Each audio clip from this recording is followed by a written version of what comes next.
Welcome to the Right News Network. Hello and welcome. I'm Emma with the headlines that matter most right now.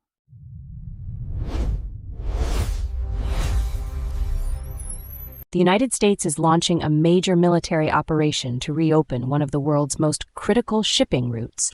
The Strait of Hormuz has been effectively closed during the conflict with Iran, threatening global oil supplies and commerce.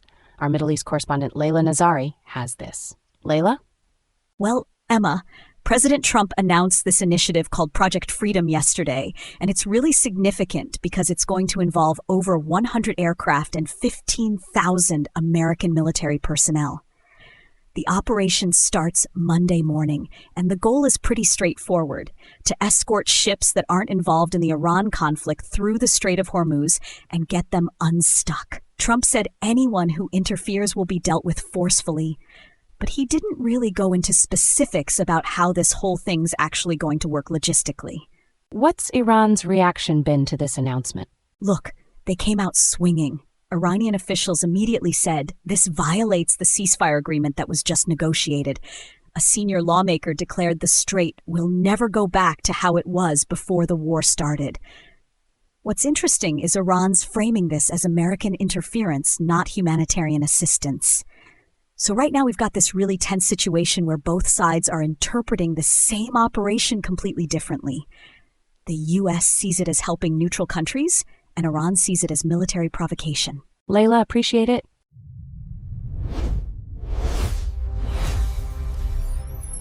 Remaining with world affairs, tensions are escalating in the Middle East as Iran and the United States dig in over peace negotiations. The stakes here involve global oil markets and the risk of military confrontation. And still with Layla. Well, Emma, thanks.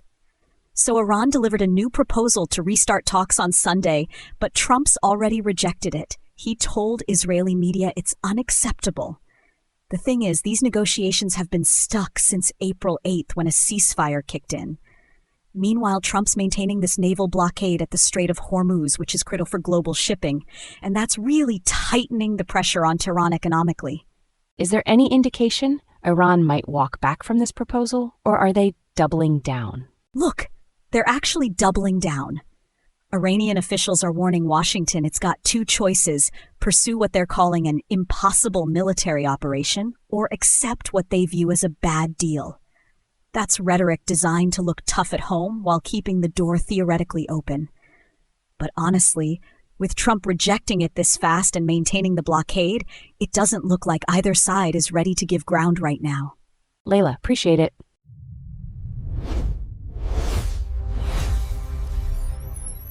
Still on world affairs, the U.S. troop withdrawal from Germany is raising serious questions about America's commitment to NATO at a time when the alliance faces Russian threats. The Pentagon is pulling 5,000 troops from the country following a diplomatic spat between President Trump and German Chancellor Friedrich Merz. European allies are now bracing for what comes next as Washington signals a potential shift in its military strategy across the continent.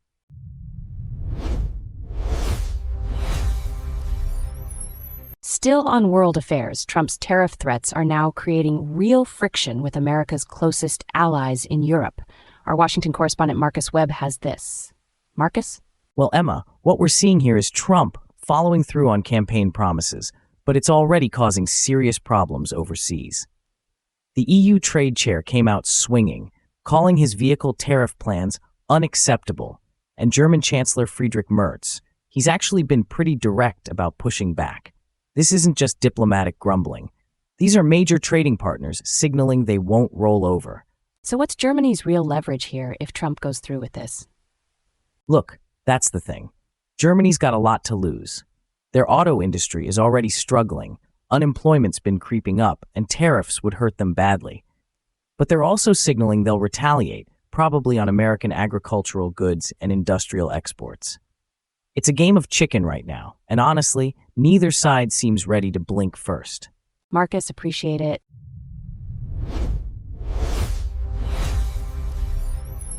Oil prices are falling this morning as the Trump administration launches a new security initiative in the Middle East and OPEC Plus agrees to pump more crude. The moves are already shifting global energy markets.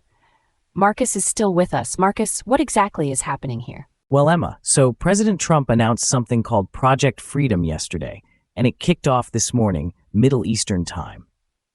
Basically, the U.S. is going to guide ships through the Strait of Hormuz. That's one of the world's most critical oil choke points.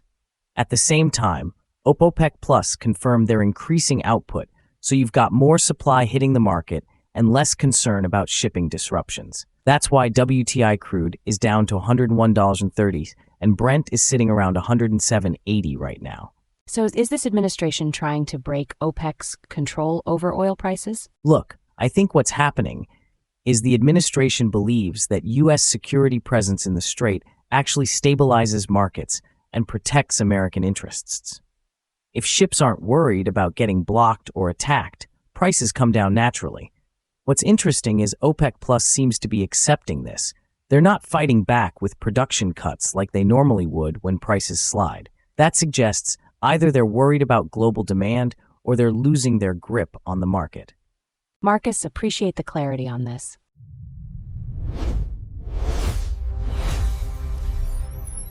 Western alliances are undergoing a seismic shift this week as European leaders gather without confidence in traditional U.S. commitments.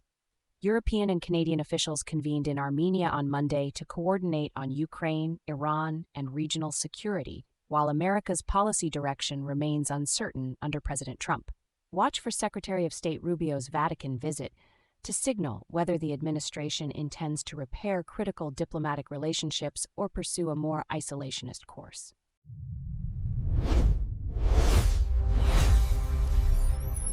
Remaining with world affairs, the U.S. confrontation with Iran is now hitting American consumers where they travel.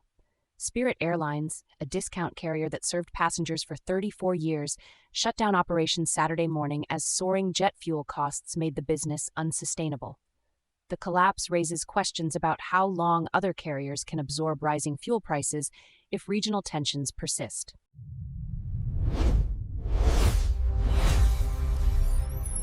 Still on world affairs, 2 American service members have died in a hiking accident during military training in Morocco, raising fresh questions about safety protocols during multinational exercises.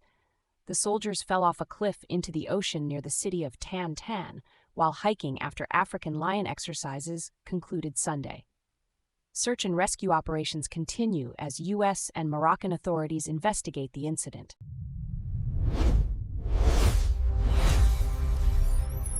Expensive fuel is making it harder to fight wildfires across the country.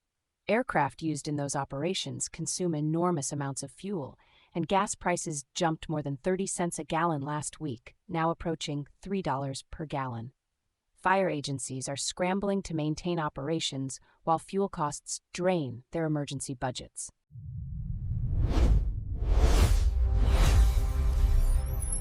A major breakthrough today for millions of babies across Africa. The World Health Organization has just approved the first malaria drug designed specifically for newborns. Our World Affairs correspondent James Chen has more on what this means. James? Well, Emma, this is huge. The WHO just pre-qualified something called Cordum Baby. And here's the thing. Up until now, babies with malaria didn't have a safe, purpose-built treatment. Doctors had to improvise with adult medications and hope the dosing worked. In sub-Saharan Africa, up to 18% of babies under 6 months actually get malaria every year. So you're talking about hundreds of thousands of infants who've had no proper options. Why has this taken so long to develop? Look, malaria research funding has historically focused on adult populations and prevention, not infant therapeutics. The science is complicated. Getting dosages right for newborns is totally different than scaling down adult drugs. But what's interesting is now that it's approved, manufacturers can scale production, and you're going to see this roll out across African health systems pretty quickly. We're probably talking 12 months before it's widespread. James, appreciate the context on this one.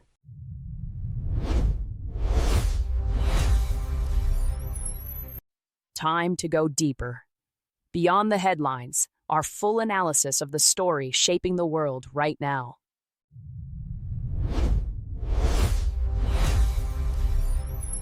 the United States is putting over 15,000 personnel and more than 100 aircraft into the Strait of Hormuz starting this week. President Trump has called it Project Freedom, escorting stranded third-country vessels through waters that Iran has effectively used as a geopolitical weapon during its conflict with the U.S. and Israel. Iran has already pushed back hard, warning that any American interference constitutes a ceasefire breach, while Trump has made clear that any interference will be dealt with, quote, forcefully. The stakes for global energy markets, for the ceasefire itself, and for America's credibility in the region could not be higher. Joining me now are Marcus Webb, our defense and security analyst, and Sophia Reeves, our economics and markets editor. Marcus, let me start with you. Is Trump walking into an Iranian trap here, or is this the moment of clarity the region has been waiting for? Thanks, Emma. Let me be absolutely direct about this. There is no trap. What there is a regime that has spent 40 years testing Western resolve and finding it wanting, and an American president who has finally decided to call that bluff with actual military capability rather than strongly worded diplomatic communiques. We're talking about 15,000 personnel and over 100 aircraft. That is not a patrol. That is a statement. Iran knows what happened the last time they directly confronted American naval power in this strait. 1988, Operation Praying Mantis. The U.S. Navy sank half the Iranian fleet in a single day. The IRGC leadership remembers that. What concerns me about the media framing, and I include outlets like the New York Times here, is this reflexive impulse to treat American force projection as the destabilizing factor rather than Iran's blockade of international shipping lanes. Douglas Murray has made this point brilliantly.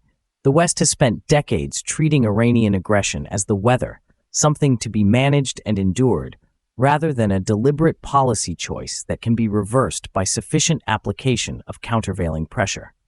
Project Freedom is that countervailing pressure.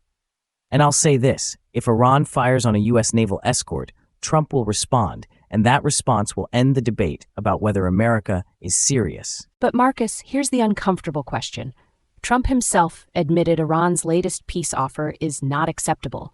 He hasn't ruled out returning to full hostilities, and we have a ceasefire that both sides are now publicly accusing the other of breaching. Are we watching a peace process, or are we watching the stage being set for round two? And Sophia, what's your take on this from the market's perspective? Well, look, I think Marcus is right on the strategic logic, but he's glossing over something that markets are absolutely not glossing over.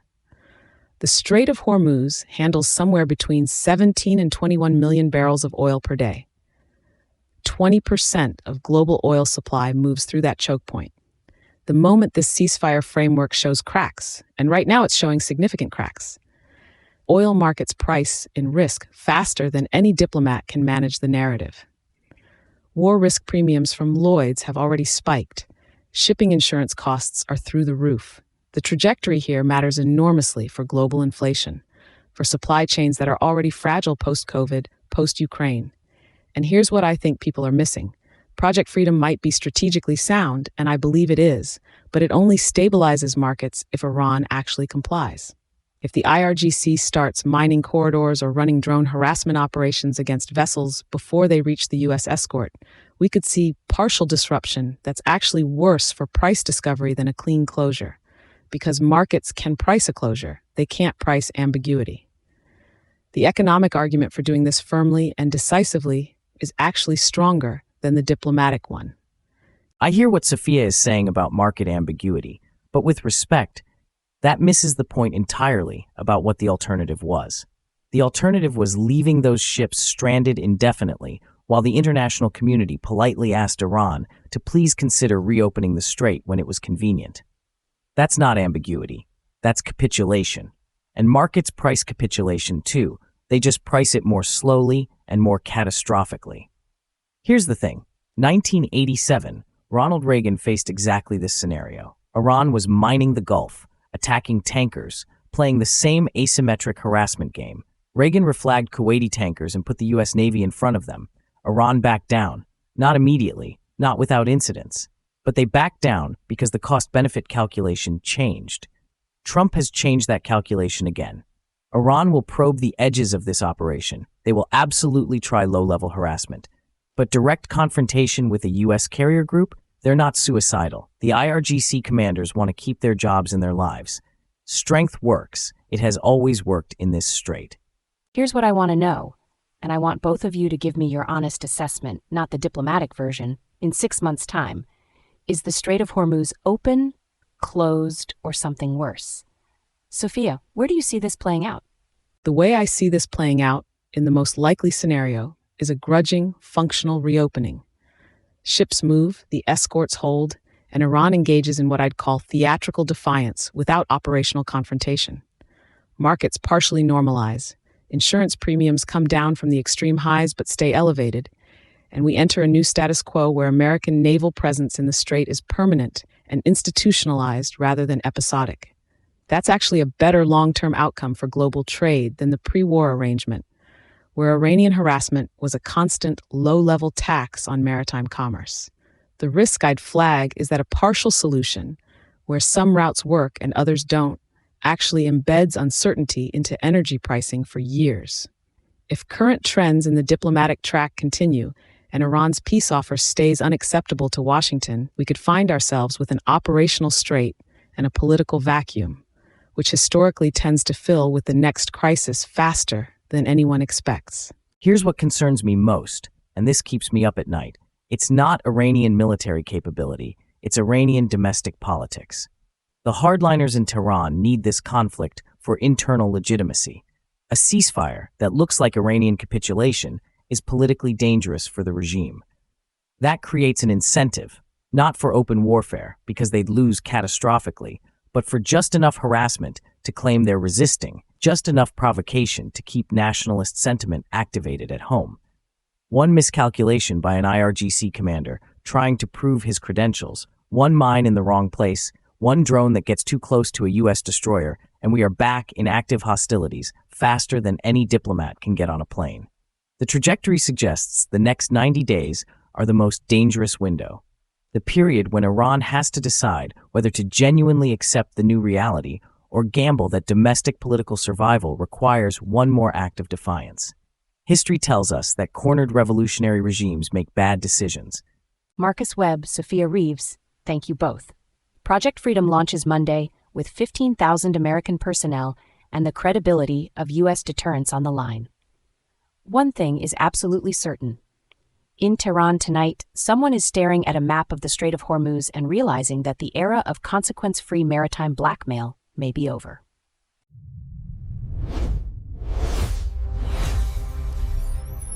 Three dead, one in intensive care, and a confirmed hantavirus infection aboard a cruise ship in the middle of the Atlantic Ocean. The WHO is coordinating, investigators are probing, and the questions are multiplying faster than the answers.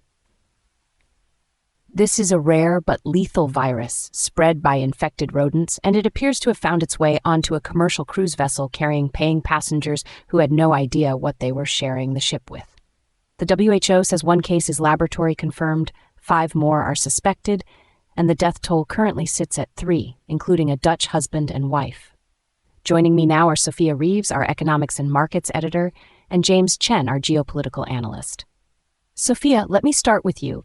Is this a genuine biosecurity emergency, or are we watching the WHO manufacture a crisis to justify its own existence? Thanks, Emma.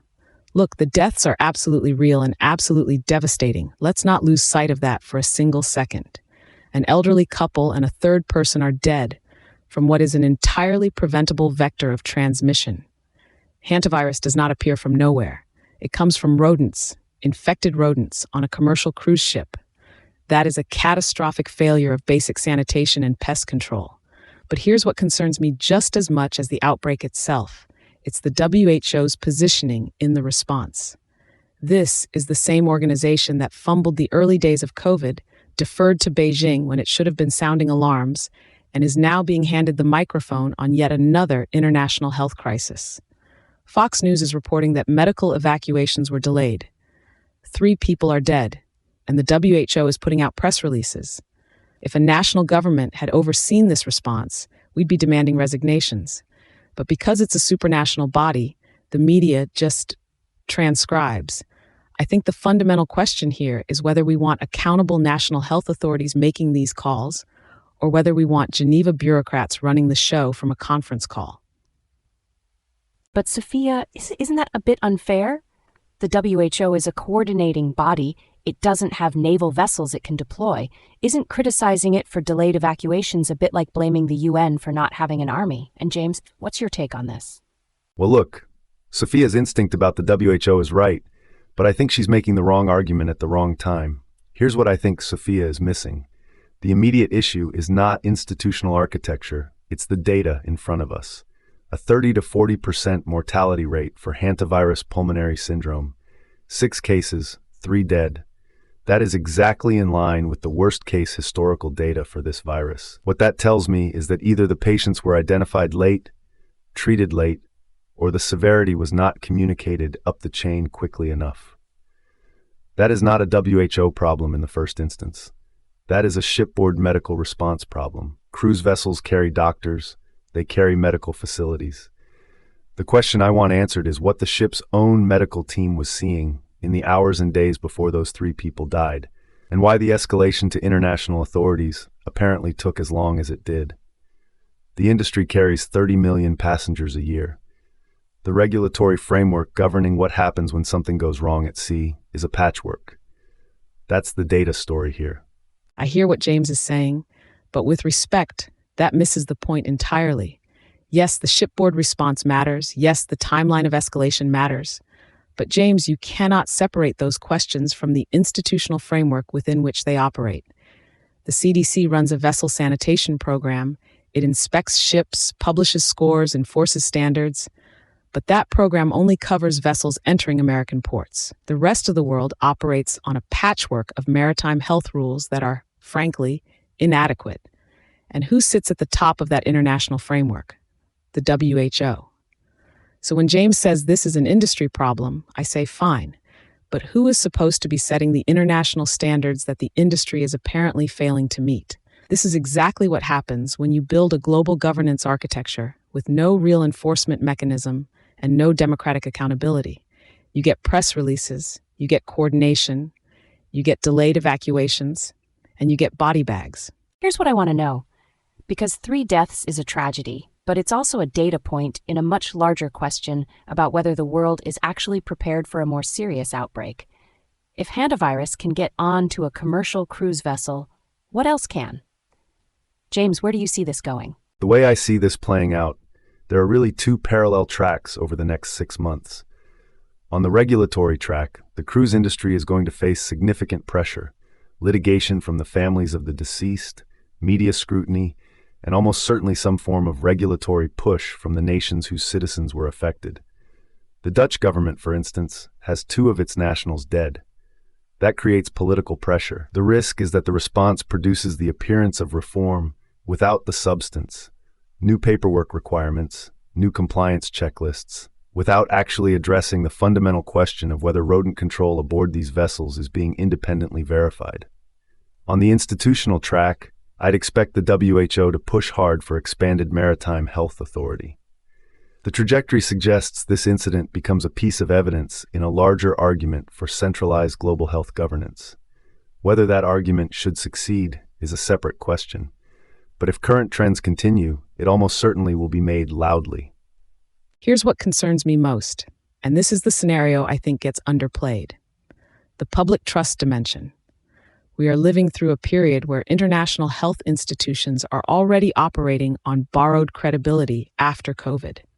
If the WHO's response to this outbreak is seen as slow, opaque, or self-serving, the trajectory suggests a further collapse in the public's willingness to take these bodies seriously. And the uncomfortable truth is that we actually need functioning international health coordination. The world is not safer without it, but the world is also not safer with institutions that resist accountability, expand their mandates after every failure, and treat transparency as optional. If this investigation does not produce clear answers about what went wrong, who is responsible, and what specific changes are being made, and I mean specific verifiable changes, then the risk is that the next outbreak, whatever it is, finds a public that has already checked out. 3 passengers boarded a cruise ship and never came home. And somewhere in a maze of maritime regulations, international health protocols, and corporate liability frameworks, the answers to why are going to be very hard to find. Thanks to Sophia Reeves and James Chen, one thing's certain, the WHO had better hope its next press release comes with some actual accountability attached.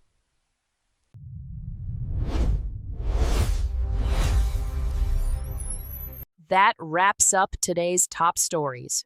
I'm Emma. Thank you for watching, and we'll see you next time.